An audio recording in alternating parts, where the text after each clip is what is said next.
Nós vamos abrir novamente em Mateus capítulo 24, que é a nossa passagem, da qual estamos estudando sobre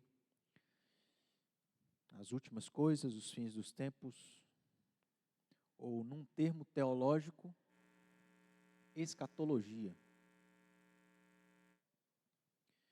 Mateus capítulo 24, nós saímos dos sinais, estamos nas parábolas, das quais servem para ilustrar de maneira, vamos assim dizer, mais clara, aquilo que Jesus estava ensinando.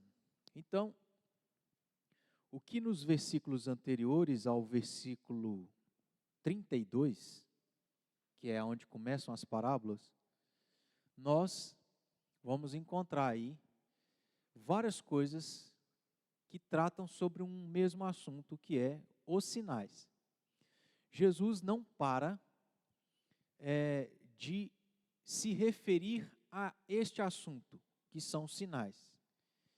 Ele, no versículo 32, vai continuar falando sobre isso, mas através das parábolas, apresentando aqui algumas verdades sobre qual era a intenção, propósito dele estar, ou dele ter dito estas coisas todas sobre, no caso, a destruição do templo de Jerusalém, mas naquilo que a gente tem tratado, que é o nosso assunto, sobre a volta de Jesus Cristo. Então, a partir do versículo 32, ele vai fazer isso através das parábolas. Nós vimos aqui algumas coisas até o versículo de número 36. E aí eu quero ler, só para a gente lembrar, do versículo 32 ao 36, e depois a gente avança aqui um pouco. O objetivo é a gente tratar até o versículo 44. Então, começando o versículo 32, veja, Jesus ainda falando sobre os sinais, vai falar de maneira figurada o seguinte: aprendei, pois, a parábola da figueira. Quando já os seus ramos se renovam e as folhas brotam, sabeis que está próximo o verão. Assim também vós, quando virdes todas estas coisas, são sinais, sabei que está próximo às portas. Em verdade vos digo que não passará essa geração sem que tudo isso aconteça. Passará o céu e a terra, porém as minhas palavras não passarão. Mas a respeito daquele dia e hora ninguém sabe, nem os anjos dos céus, nem o Filho, senão o Pai. Nós paramos aqui. E aí eu quero que você, por favor, vá para Marcos, deixa aí marcado. Nós vamos para Marcos, que é um texto paralelo a esta passagem. Marcos 13.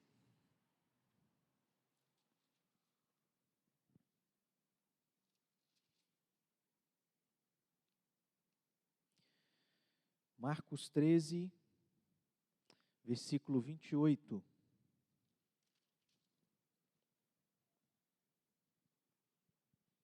Veja a semelhança, por isso que esse texto é um texto paralelo, porque ele é semelhante ao anterior. Acompanhe rapidamente até o versículo 32. Aprendei, pois, a parábola da figueira. Quando já os seus ramos se renovam e as folhas brotam, sabeis que está próximo o verão. Assim também vós, quando virdes acontecer estas coisas, sabei que está próximo às portas. Em verdade vos digo que não passará essa geração sem que tudo isso aconteça. Passará o céu e a terra, porém as minhas palavras não passarão.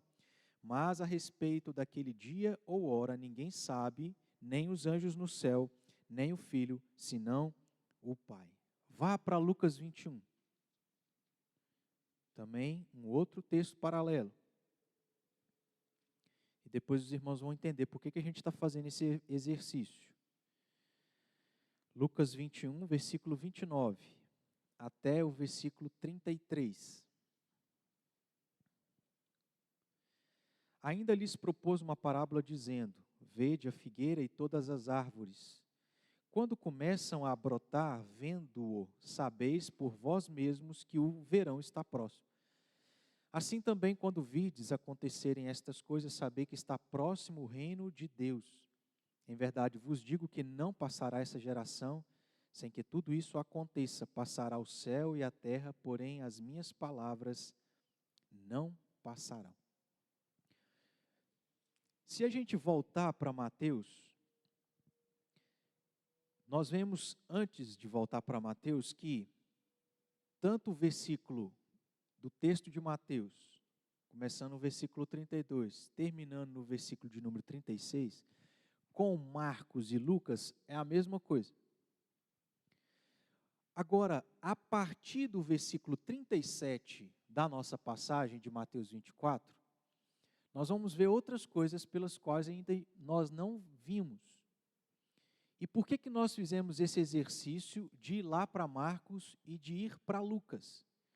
Porque Marcos vai falar sobre as mesmas coisas que está aqui nos versículos 37 a 44. Então, deixa eu ilustrar aqui para ficar mais fácil dos irmãos visualizarem. Nós temos 3 evangelhos. Mateus, a primeira parte aqui dessas parábolas, é a mesma que nós encontramos em Marcos e em Lucas. Agora, aquilo que vem em seguida, versículos 37 a 44 de Mateus, são as mesmas coisas que nós vamos encontrar em Marcos e em Lucas. Só que tanto Marcos quanto Lucas falam em outras palavras e, principalmente, Lucas traz uma clareza daquilo que nós vamos analisar em Mateus. Então, a gente vai caminhar em Mateus, depois a gente também vai olhar um pouquinho para Marcos, ainda que a gente não vá focar em Marcos, para depois a gente ir para Lucas, e aí, em Lucas, ter um pouco mais de compreensão do que Jesus vai falar a partir do versículo 37. Então, a importância da gente fazer esse exercício de ir para textos paralelos, que é o texto de Marcos e o texto de Lucas, é que principalmente Lucas, que vai tratar sobre a mesma coisa, trata de uma maneira mais explicativa. Isso aconteceu, se não me engano, quando nós tratamos sobre os sinais, quando vai falar sobre o abominável da desolação, que está no versículo 15 de Mateus. Quando a gente foi para Lucas, se não me engano, Lucas explica o que era esse sinal, que lá no caso era ele dizendo: quando vocês virem Jerusalém sendo sitiada e tomada de exércitos, então fujam. Lucas meio que explica. É por isso que a gente vai focar depois em Lucas, para entender um pouquinho o que Jesus está falando aqui a partir do versículo 37. Antes de nós lermos o versículo 37 a 44, eu quero que recapitular. Voltando para o versículo 32, quando Jesus começa a falar sobre a parábola da figueira, ele de maneira ilustrativa vai ensinar algo a respeito dos sinais. E ele vai ensinar 2 coisas aqui. Porque olha só, ele diz assim, lá no versículo 32, quando já os seus ramos se renovam, no caso da figueira, e as folhas brotam. O que são essas coisas aqui, ó? Quando já os seus ramos se renovam e as folhas brotam. É algo que nós enxergamos, certo? Quando isso acontece e a gente consegue visualizar. Quando a gente visualiza estes sinais acontecendo na figueira, qual é a interpretação?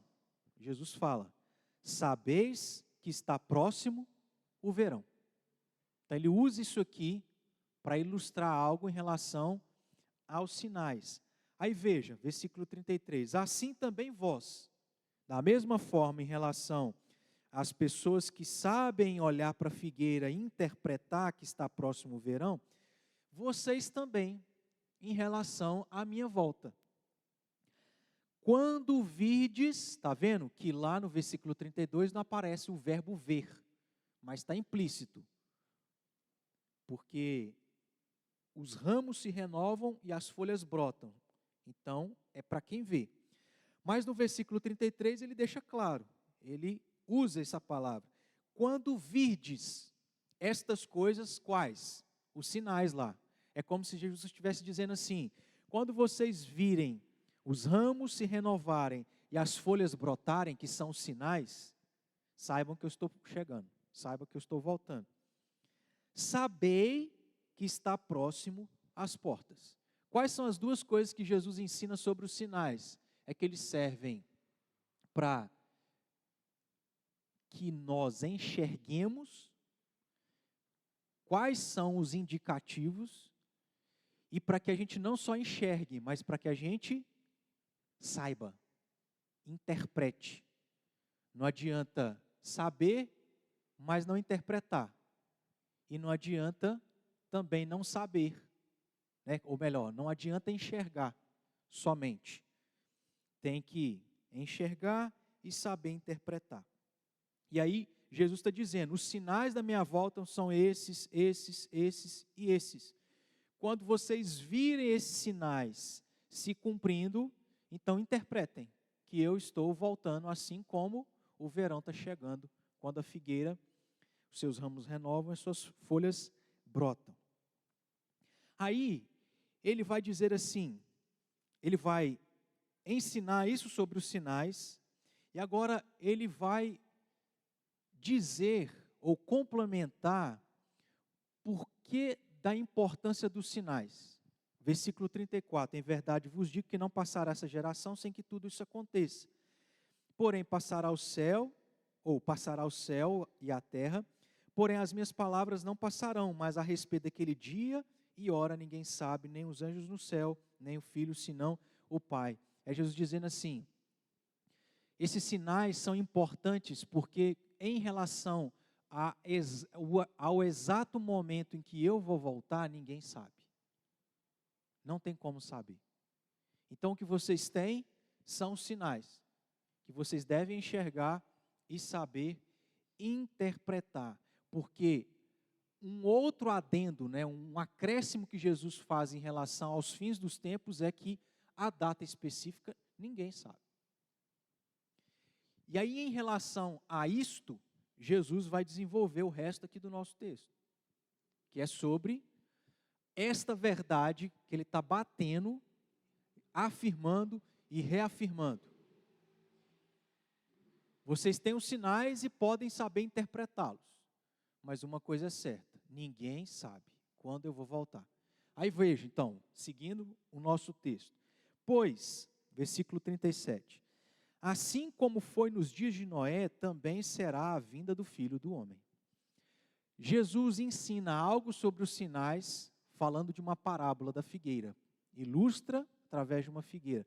Agora, ele vai ilustrar uma outra verdade que ele vai ensinar sobre os fins dos tempos, que agora é em relação a não existir uma data específica da qual as pessoas saberão. Como que ele ilustra isso? Dizendo assim, que da mesma forma que foi nos dias de Noé, assim será quando ele voltar. Então eu quero que os irmãos guardem na mente que a relação aqui da nossa passagem atual para os versículos anteriores que nós já vimos, é que Jesus está dizendo, afirmando, ninguém sabe quando eu vou voltar. Por que que ele fala que ninguém sabe? Porque ele diz assim, vocês precisam se lembrar do que aconteceu nos dias de Noé. O que aconteceu nos dias de Noé? Versículo 38. Porquanto, assim como nos dias anteriores ao dilúvio, então o dilúvio aconteceu num dia exato, numa hora exata, num momento específico. Nos dias anteriores a acontecer o dilúvio, como que as pessoas viviam? O que elas estavam fazendo? Comiam e bebiam, casavam e davam-se em casamento, até ao dia em que Noé entrou na arca, versículo 39, e não perceberam, senão quando veio o dilúvio e os levou a todos, assim também a vinda do Filho do Homem. O que Jesus está ilustrando é de mostrar e de dizer que o que ele estava afirmando era uma verdade. Porque quando ele estivesse para voltar, ninguém saberia. Da mesma forma que aconteceu nos dias de Noé, quando o dilúvio aconteceu. Ninguém soube. As pessoas comiam, bebiam, elas casavam e davam-se casamento, elas estavam vivendo despreocupadas, elas estavam vivendo como se nada fosse acontecer, como se nada estivesse acontecendo, até o momento que o dilúvio veio. E aí, quando elas perceberam que o dilúvio veio, não teve tempo.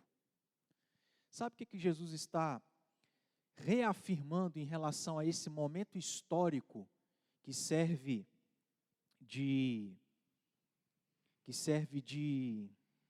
exemplo, que serve de, como é que eu posso dizer aqui? Isso, boa. Que serve de comparação, é que assim como o dilúvio foi repentino, por quê? Ninguém sabia. Quando aconteceu, opa, está chovendo, as águas estão enchendo, já não dá mais tempo. Não seria uma boa ilustração, porque é lamentável, mas é mais ou menos o que está acontecendo lá no Rio Grande do Sul. É lógico que houveram sinais, certo? Mas muitas pessoas não viram, não deram atenção para os sinais, e nem souberam que aqueles sinais significavam o que ia acontecer. Quando aconteceu, que era algo que ninguém sabia o momento exato, foi repentino, não teve prazo. É a mesma coisa que Jesus está dizendo em relação ao que aconteceu no dilúvio e ao que acontecerá quando Jesus voltar. Será algo repentino. Haverão sinais. Ele mesmo deu esses sinais. Mas algumas pessoas vão estar comendo, bebendo, casando e dando-se em casamento, vivendo a vida comum, despreocupada, sem se importar, vivendo como se Deus não existisse, achando que é isso aí mesmo, comer, beber, dormir e morrer.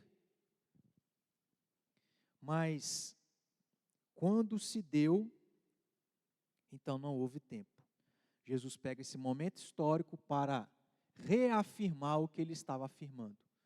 Em relação à minha volta, existem sinais.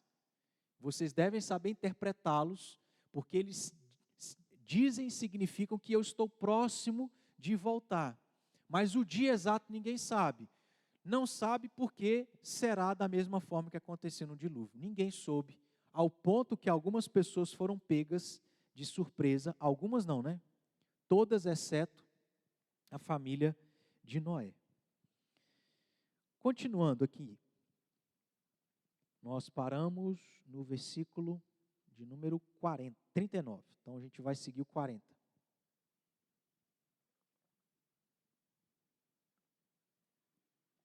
O texto diz: o que vai acontecer?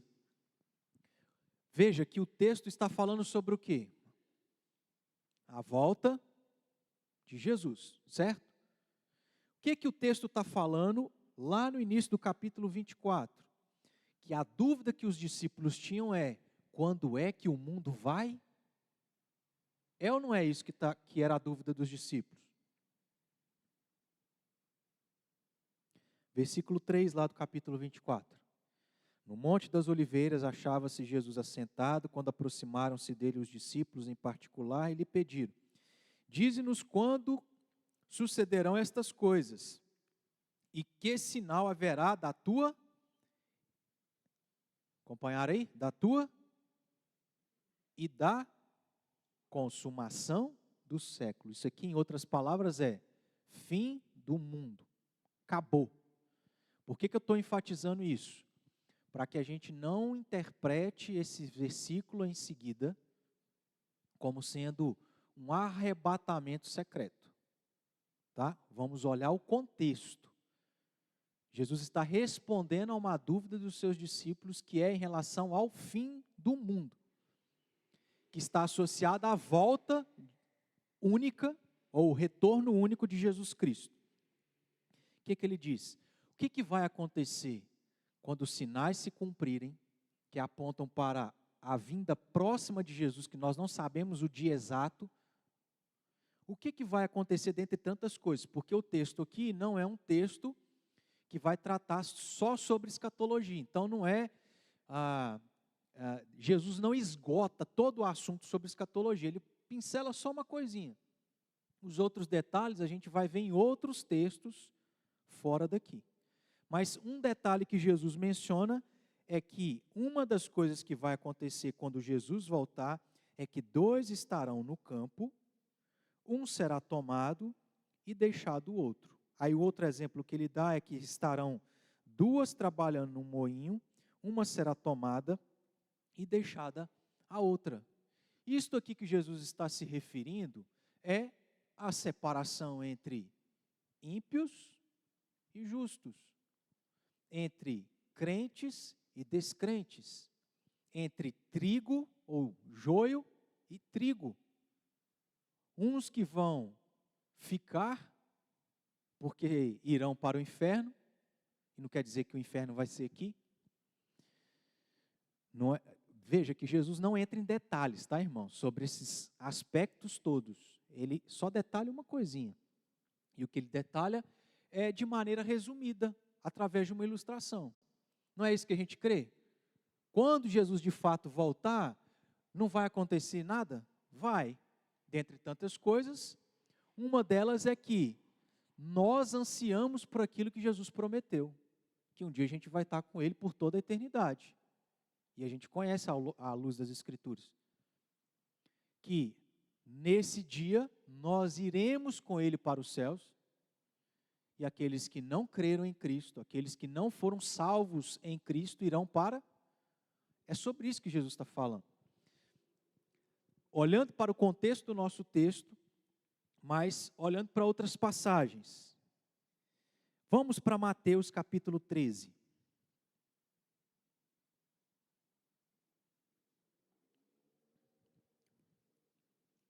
Mateus capítulo 13, versículos 13, 24. Outra parábola. 24 a 30. Outra parábola lhes propôs dizendo, veja que aqui Jesus não está falando mais sobre escatologia. É um outro contexto. Não é a mesma situação. Não é o mesmo momento, melhor dizendo. Outra parábola lhes propôs dizendo, o reino dos céus é semelhante a um homem que semeou boa semente no seu campo. Mas enquanto os homens dormiam, veio o inimigo deles, semeou o joio no meio do trigo e retirou-se. E quando a erva cresceu e produziu fruto, apareceu também o joio. Então, vindo os servos do dono da casa, lhe disseram, Senhor, não semeaste boa semente no teu campo? De onde vem, pois, o joio? Ele, porém, lhes respondeu, o inimigo fez isso. Mas os servos lhe perguntaram, queres que vamos e arranquemos o joio? Não, replicou ele, para que, ao separar o joio, não arranqueis também com ele o trigo. Deixai-os crescer juntos até a colheita. E no tempo da colheita, direi aos ceifeiros, ajuntai primeiro o joio, olha aqui, deixai-os crescer juntos até a colheita, e aí, no tempo da colheita, direi aos ceifeiros, ajuntai primeiro o joio, atai-os em feixes para ser queimado, Isso aqui é uma linguagem figurativa ou figurada dessa verdade escatológica do que vai acontecer nos fins dos tempos. E ele termina: mas o trigo recolhei-o no meu celeiro. Aqui há uma separação. Só que na ilustração que Jesus utilizou em Mateus 24, é de alguém que fica e outro que é tirado. Mas o que houve? Separação. Aonde um será condenado ao inferno e aonde o outro estará com Deus por toda a eternidade. A mesma coisa em relação ao joio e ao trigo. Aí nós temos aqui a explicação da própria parábola por Jesus Cristo, uma vez que os seus discípulos o questionam. Versículo 36. Então, despedindo as multidões, foi Jesus para casa. E chegando-se a ele os seus discípulos disseram: explica-nos a parábola do joio e do campo. E ele respondeu: o que semeia a boa semente é o filho do homem. O campo é o mundo. A boa semente são os filhos do reino. O joio são os filhos do maligno. O inimigo que o semeou é o diabo. A ceifa é a consumação do século. É o mesmo termo que os discípulos utilizaram lá no versículo 3 do capítulo 24. Quais são os sinais da consumação dos séculos, do fim do mundo? Aí Jesus diz: a ceifa é o fim dos tempos, e os ceifeiros são os anjos. Pois assim como o joio é colhido e lançado no fogo, assim será na consumação do século. Serão separados. O joio será queimado no inferno. E o 41. Mandará o Filho do Homem os seus anjos, que ajuntarão do seu reino todos os escândalos e os que praticam iniquidade, e os lançarão na fornalha acesa, inferno. Ali haverá choro e ranger de dentes. Então os justos resplandecerão como o sol no reino de seu Pai. É um exemplo. Mas aí nós temos 1 Tessalonicenses,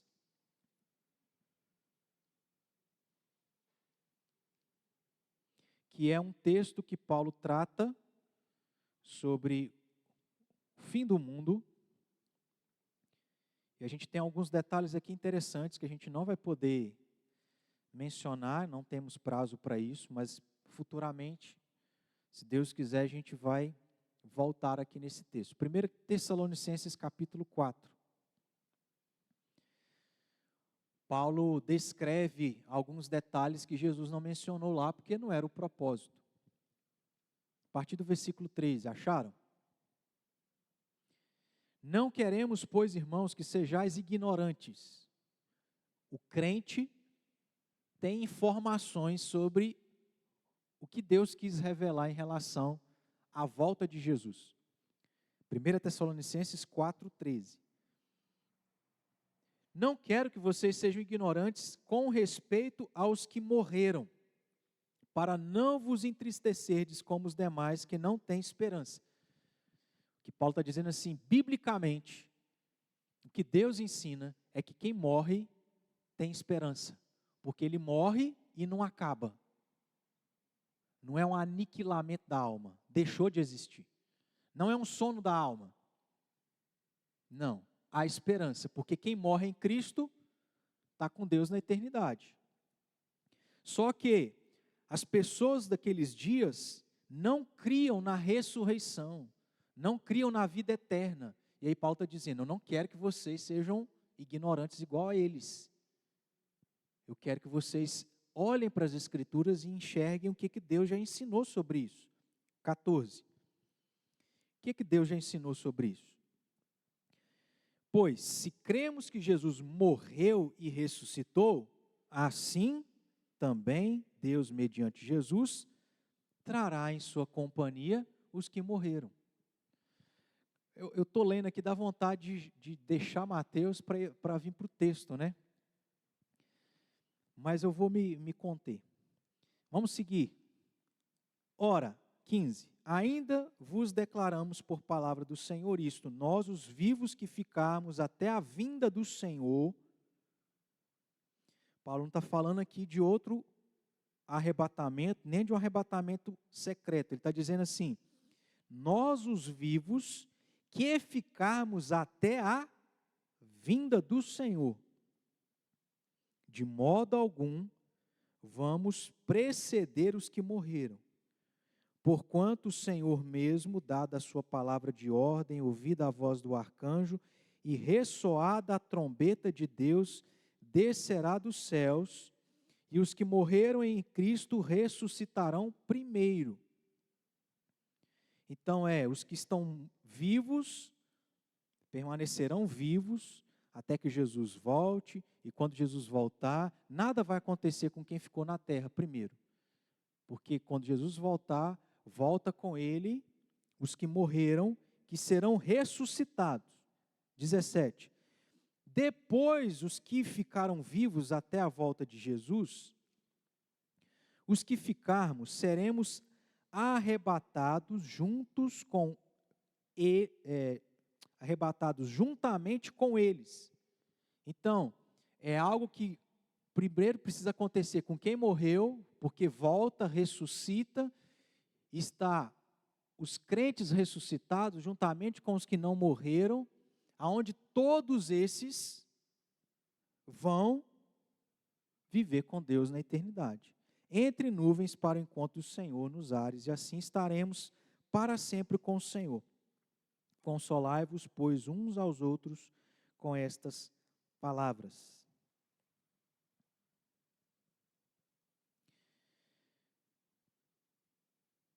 Tem aqui o capítulo 5, só um detalhezinho também, nos versículos 1 a 3, é importante para a gente mencionar. Ele continua dizendo assim, irmãos, relativamente aos tempos e às épocas, não há necessidade que eu vos escreva, pois vós mesmos estáis inteirados com precisão de que o dia do Senhor, veja que Paulo está tratando sobre o mesmo assunto que Jesus, sobre o fim dos tempos, o fim do mundo. Ele fala, não tem o que falar em relação a tempos e épocas, ou seja, quando é que vai ser o fim do mundo? Por quê? O dia do Senhor vem como ladrão da noite.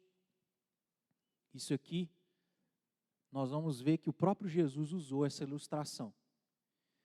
E a ideia que tem, que a gente já entendeu, é que a volta de Jesus não tem data marcada porque ela é repentina. E a mesma ideia que Paulo está trazendo. Quando, versículo 3, andarem dizendo paz e segurança, eis que lhes sobrevirá repentina. É algo repentino. Repentina destruição, porque para quem não está vendo sinais, para quem está vivendo sem Deus, como se Deus não existisse, para quem está achando que está tudo em paz, em segurança, nada vai acontecer, esses vão ser pegos repentinamente, e aí não vai ter momento mais, não vai ter tempo para poder se arrepender. Crê em Cristo. Agora é destruição, repentina destruição. Como vêm as dores de parto, a que está para dar à luz, e de nenhum modo escaparão. Então nós temos aqui Tessalonicenses também, para mostrar para nós isso que nós estamos aqui observando nos versículos 40 e 41 de Mateus. Que esses dois versículos é só Jesus dando um detalhezinho daquilo que vai acontecer quando ele voltar. Serão separados joio do trigo, joio será queimado no inferno, trigo será lançado, irá para a eternidade. Continuando, para a gente caminhar para encerrar. 42. Veja, Jesus começa no versículo 32, ensinando algo sobre os sinais. Ele complementa em dizer que os sinais são importantes porque não tem data e hora da volta de Jesus, porque será algo repentino. E aí, qual é a conclusão? A conclusão é, vigiai, porque não sabeis, olha aí, ele repete, o que ele afirmou e o que ele reafirmou, dando exemplos. Não sabeis em que dia vem o Senhor. Aí ele dá um outro exemplo.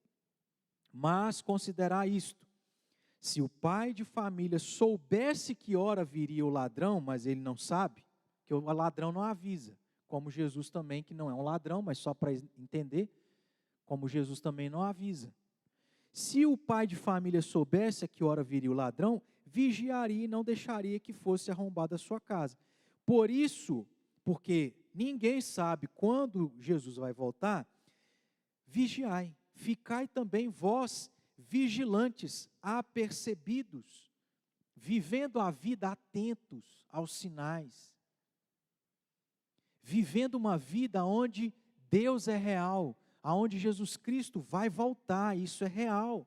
Não uma vida onde a gente não crê nisso, aonde nada vai acontecer, e aí a gente come, bebe, casa e dá-se em casamento, achando que nada vai acontecer, quando descobre, nossa, essa semana a Flávia até comentou isso comigo, nossa, era verdade, né?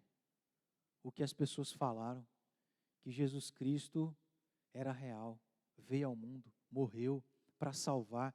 Nossa, o inferno era real.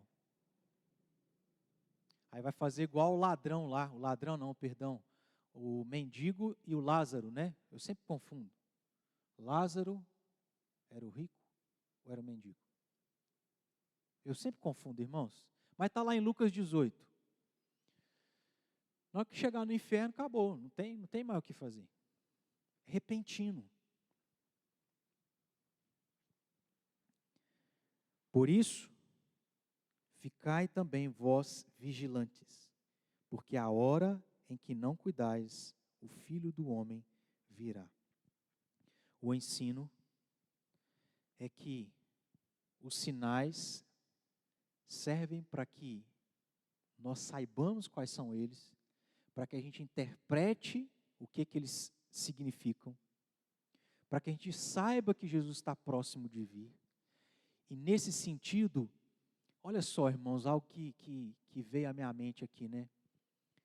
O próprio Deus é um Deus didático de nos dar sinais aonde Ele não permite que a gente afrouxe as nossas mãos.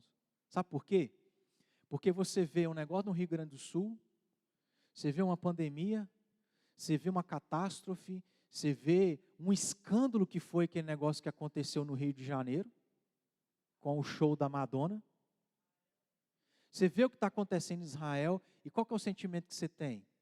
Eu acho que esse negócio aí é um sinal. E quando a gente sente que parece que Jesus está voltando, irmãos, naturalmente eu creio que é o que acontece. A gente pensa assim, eu preciso dar uma consertada na minha vida. É ou não é?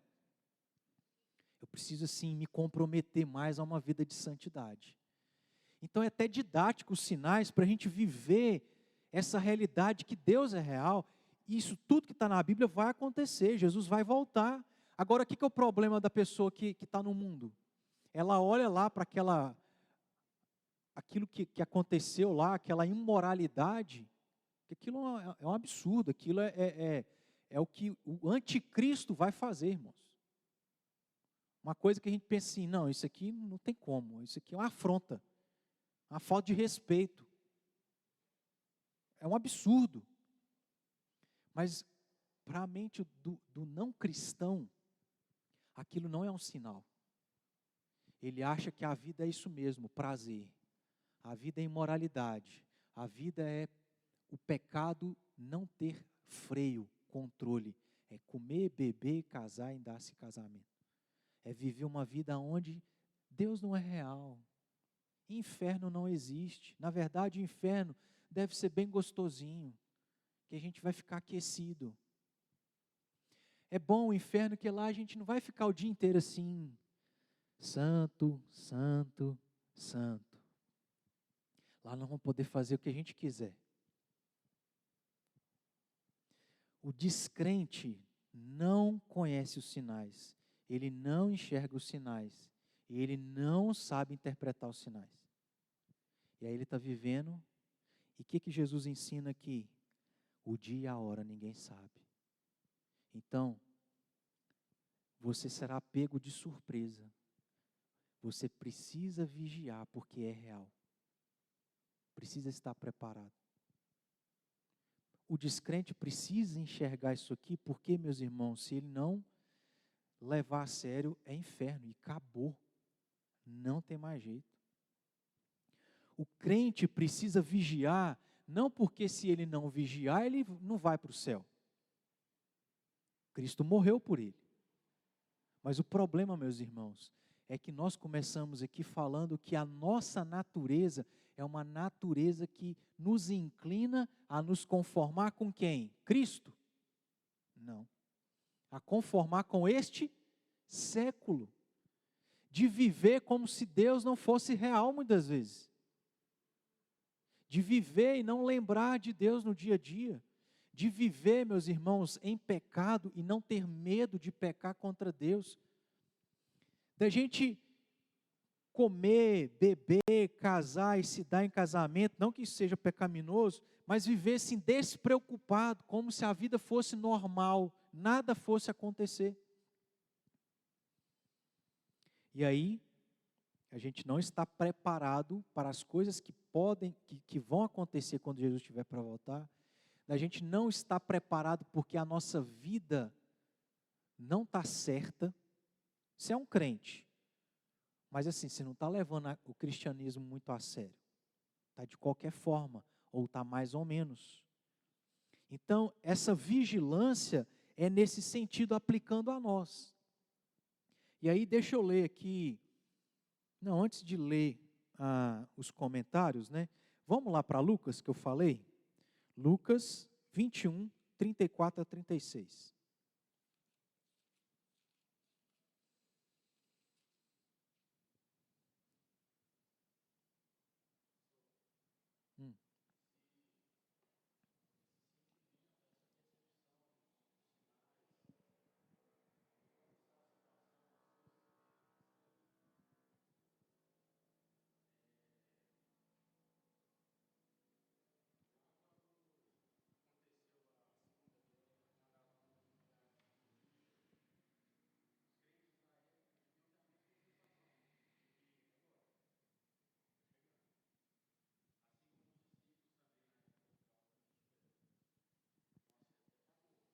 Porque são coisas assim, nunca antes vistas, né?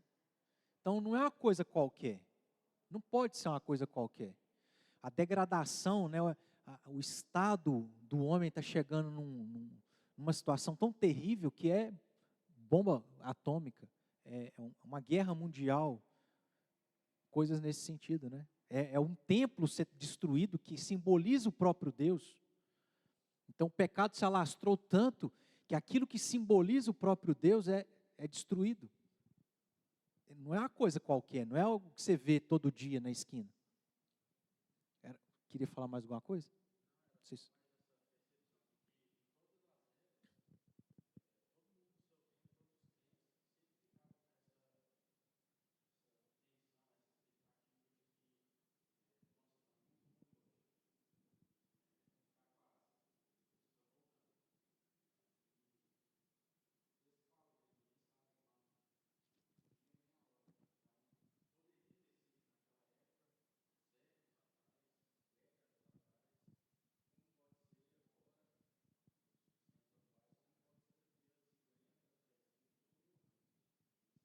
Dez mil anos.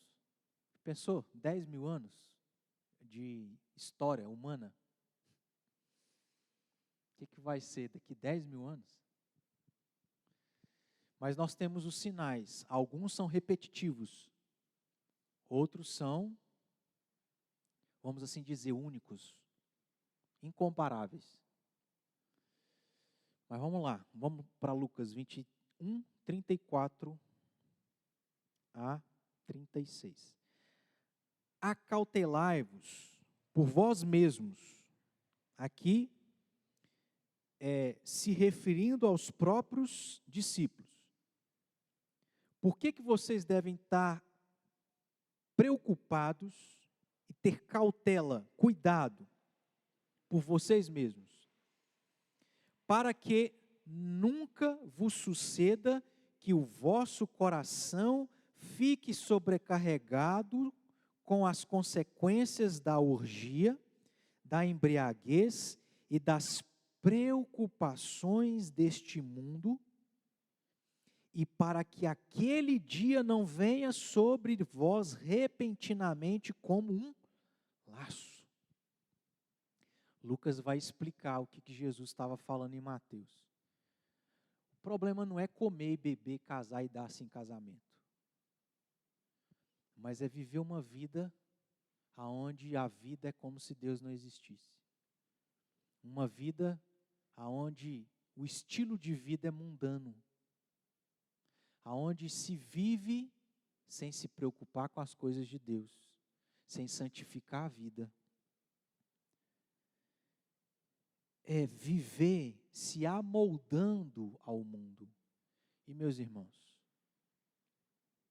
o que é a realidade do mundo hoje? Meus irmãos, qual é a principal doença das pessoas hoje? Emocional. Por que será? Não é porque a gente está colocando fardo demais nos nossos ombros, não? Não é porque a gente está colocando pressão demais, não? Não é porque a gente está se preocupando demais com as coisas desse mundo, não? Não é porque a gente está tentando de todo custo ser milionário, como tem sido fácil para muitas pessoas serem milionárias, não? Não é porque a gente está tentando ter o mesmo padrão, o estilo de vida que as pessoas do mundo, os influencers, têm, não? Não é porque a gente está tomando a forma do mundo, não? Não é porque a gente está preocupando e cuidar mais com as coisas desta vida do que com o coração, não? Porque, irmãos, o que fica é a nossa maturidade espiritual. De saber que Deus permite uma doença, Deus permite um ente querido partir, e a gente sabe que Deus continua nos amando. De perder o trabalho, as coisas materiais, mas saber que Deus continua amando, porque Ele é o dono, Ele é o Deus dono do ouro, da prata e qualquer outra coisa, não? Vocês estão prestando atenção, irmãos? No que Lucas está explicando e o que talvez não é a realidade que nós estamos vivendo?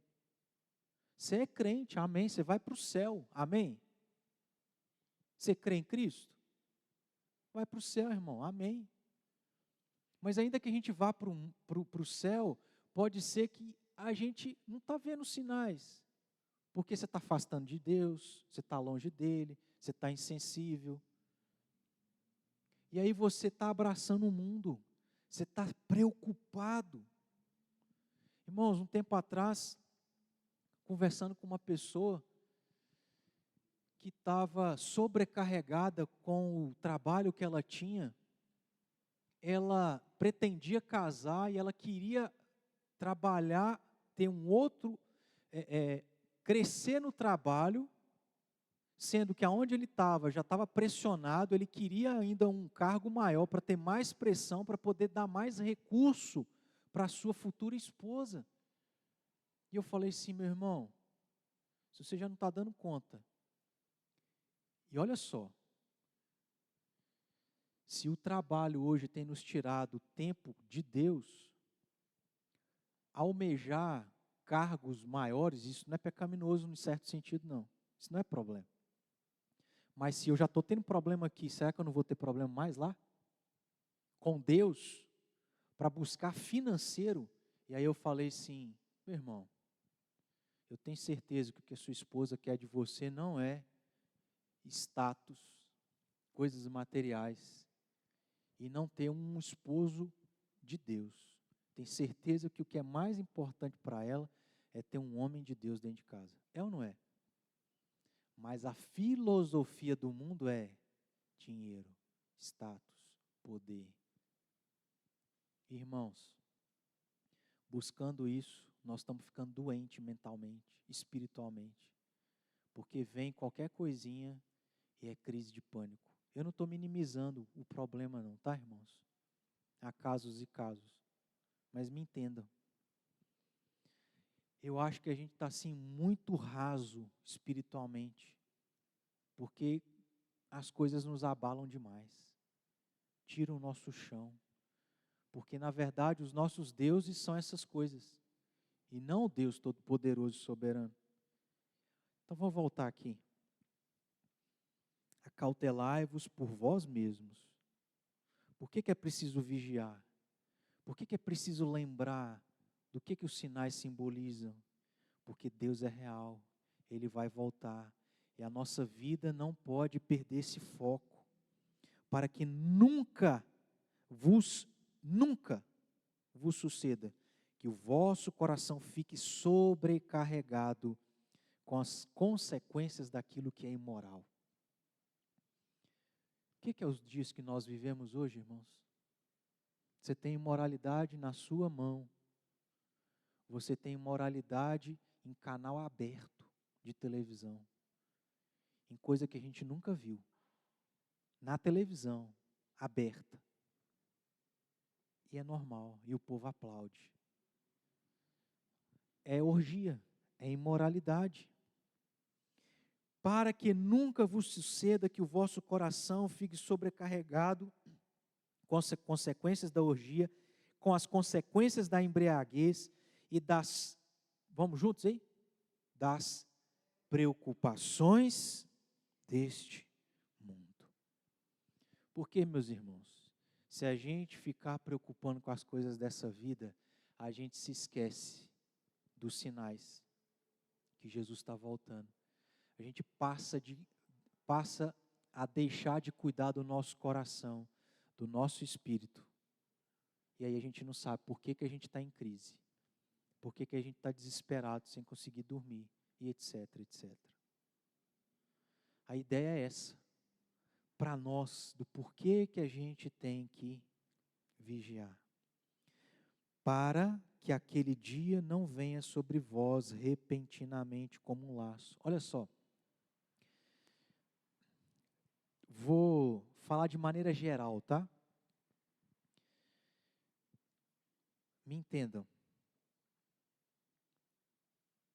Eu creio que aqueles que tiveram grandes dificuldades na pandemia, mas que não se deixaram desesperar, é porque estavam alicerçados. Não vou falar nesse sentido, porque não é a ideia que eu quero dizer, mas é porque eu creio que tinham uma maturidade bíblica e espiritual de quem é Deus e do que Deus faz. Vocês concordam? Porque quanto mais maturidade, mais conhecimento a gente tem a respeito de Deus, menos medo a gente tem, ou não? Mais confiança a gente tem, ou não? Então está vendo, irmãos, que a pandemia serviu de reflexo de como que nós estamos? Eu sei que não é fácil. Eu não sou exemplo 100%, irmãos. Não estou nem colocando eu como exemplo. Mas são coisas que estão acontecendo que servem para a gente, assim, dar uma avaliada na nossa própria vida. De como que está a nossa maturidade. Meus irmãos, nos coloquemos no lugar de Jó. Você é o mais rico de Patos de Minas. Você é um cara crente, uma pessoa crente. Você tem uma família linda, enorme. Você tem muita coisa material. Deus te tira tudo, menos a vida e menos a sua esposa, que não é grandes coisas. Estou dizendo na história de Jó, tá bom? Meus irmãos, como que a gente, é difícil de imaginar, mas como é que a gente lidaria com isso? A gente blasfemaria, a gente abandonaria a Deus, como foi o conselho da esposa de Jó. A gente xingaria Deus. Como que está a nossa maturidade? Quem é o nosso Deus? Deus ou os deuses mentirosos? Quem é a nossa estabilidade? E os fins dos tempos serão marcados por estas coisas todas, preocupações desse mundo. E aí, ao preocupar com as coisas do mundo, a gente se esquece das coisas de Deus, se esquece que Jesus está voltando, se esquece dos sinais, e é pego repentinamente por estas coisas. 35, pois há de sobrevir a todos os que vivem sobre a face de toda a terra. Vigiai, pois, a todo tempo, orando para que possais escapar de todas estas coisas que têm de suceder e estar em pé na presença do Filho do Homem. Não é deitado. Por que você se preocupou com as coisas do mundo? Não é ir para o céu, mas saber que você podia ter feito mais. Porque você deixou a desejar porque você quis. Porque você se preocupou com as coisas desse mundo. Então, irmãos, é isso. Eu tenho aqui... deixa eu ler rapidinho.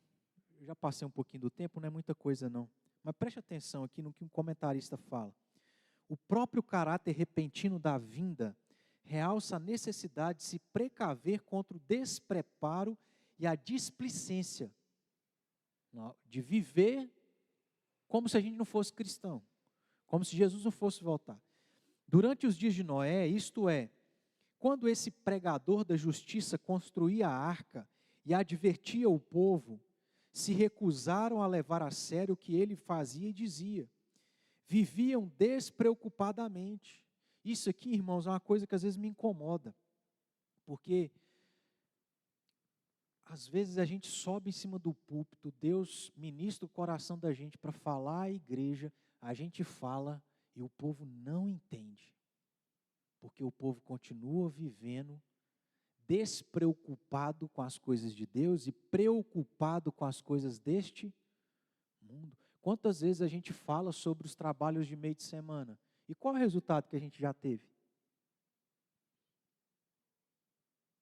Continua do mesmo jeito. Será que a gente não está despreocupado com as coisas de Deus e preocupado com as coisas desse mundo? Levavam a vida como sempre, normal, comendo, bebendo, casando, dando-se em casamento. É possível formular-se a seguinte pergunta: o que há de errado em tais atividades? Isto é, comprar e vender, plantar e construir, como foi nos dias de Ló? Eis a resposta: não tem nada de errado nessas coisas. Aliás, por meio delas os homens se capacitam a glorificar a Deus.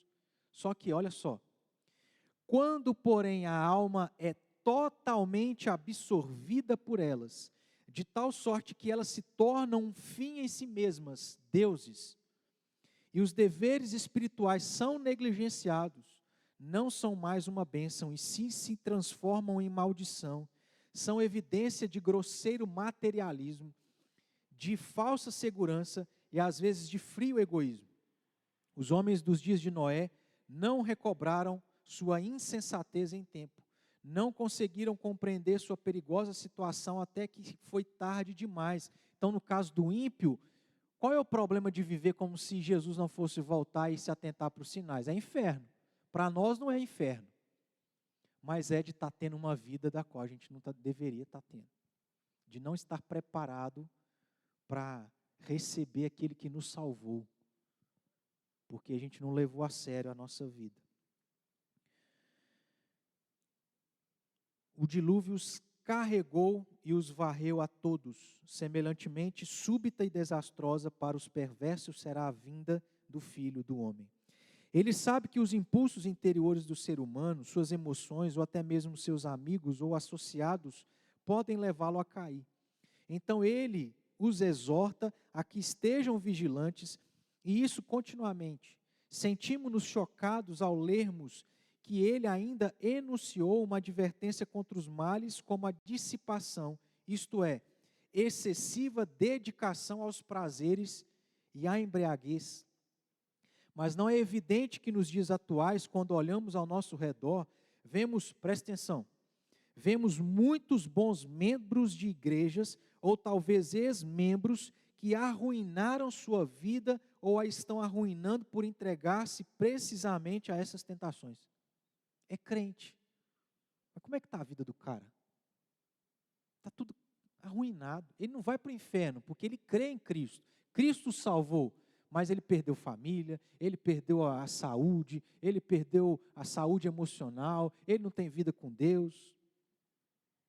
E porventura, existe alguém insensato da tentação de dedicar-se à ansiedade, movido pelas preocupações da vida diária. Irmãos, a gente tem que tirar esse fardo de sobre nós. Se Deus quiser fazer a gente ser rico, Ele vai fazer. Mas é a minoria. Então a gente tem que rever a nossa vida, porque a gente está se sobrecarregando de tentar ter um estilo de vida que é um estilo de vida de quem vive sem Deus. Tem mais coisa para a gente fazer do que acumular tesouros. Tem um reino de Deus, nós pertencemos ao reino de Deus. E o que a gente está fazendo no reino de Deus? Nada. Ao apoiar-se nos recursos próprios imaginários e ao negligenciar a oração, alguém pode facilmente cair numa armadilha. Porque você está imaturo espiritualmente, qualquer coisinha te abala. Você está propício a cair em tentação, em pecado. É contra isso que o Senhor faz advertências que se tornam tão necessárias. Essa advertência é muito mais urgente quando se tem em vista o fato de que o dia final, inclusive o juízo, chegará para todos sem exceção. Só pode escapar dos terrores deste dia quem estiver vigilante o tempo todo, por meio de oração fervorosa e de uma vida consagrada, e assim, pela graça soberana de Deus, possa estar em pé sem medo na presença do Filho do Homem. A ideia de vigiar não é que depende de você vigiar para ir para o céu ou para ir para o inferno, tá bom, irmãos? Porque quem salva é Cristo, ok? Não são as nossas obras. Mas para o descrente, se não tem Cristo, é inferno. Para o crente que já tem Cristo, vai para o céu. Mas se você estiver atarefado com as coisas dessa vida, a gente sabe quais são as consequências. Então nós temos que santificar a nossa vida, corrigir a nossa vida, alinhar ao reino de Deus, buscar em primeiro lugar o reino de Deus. E por aí vai. Deu para entender aqui, irmãos? Não, né? Deu, né? Deu ou não? Que Deus nos abençoe. Alguém quer comentar alguma coisa? Então vamos orar para a gente encerrar. Se colocar de pé.